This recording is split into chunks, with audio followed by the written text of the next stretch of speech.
ప్రజలను ఎట్లా కడుపులో పెట్టుకున్నామో చూడండి.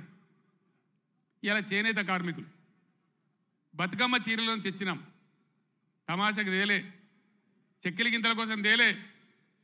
నేను అన్నాడు ఉద్యమంలో నేను ప్రొఫెసర్ జయశంకర్ సిరిసిల్ల నుంచి పోతుంటే మధ్యరాత్రి పూట గోదల మీద కార్ లైట్లు కనబడతా ఉన్నాయి.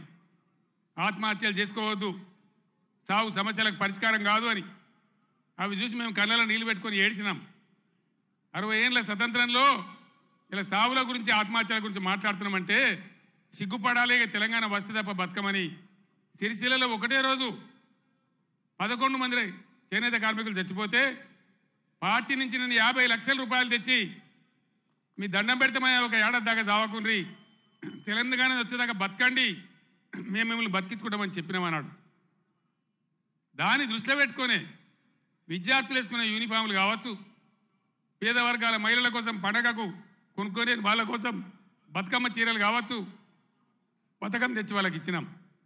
చేనేత మిత్రాలు లాంటి ఎన్నో కార్యక్రమాలు పెట్టినాం. మీరు చూస్తూ ఉన్నారు, గత 7-8 సంవత్సరాల నుంచి చేనేత కార్మికుల ఆత్మహత్యలు ఆగిపోయినాయి. పవర్ లూమ్స్ వాళ్ళని ఎంకరేజ్ చేసినాం, వాళ్ళని కాపాడే ప్రయత్నం చేసినాం.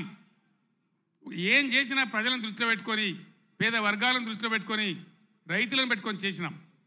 నేను వ్యవసాయ స్థిరీకరణ అని ఒక మాటలో చెప్పిన, దేశంలో ఎవ్వరు కూడా పిలువనటువంటి మాట రైతు బంధు అని పేరు పెట్టి రైతు బంధు తెచ్చినాం.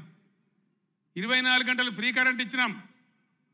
రైతు పండించిన ప్రతి గింజను కనీస మద్దతు ధరకు కొని నేరుగా వాళ్ళ బ్యాంకులోకి డబ్బులు పంపినాం.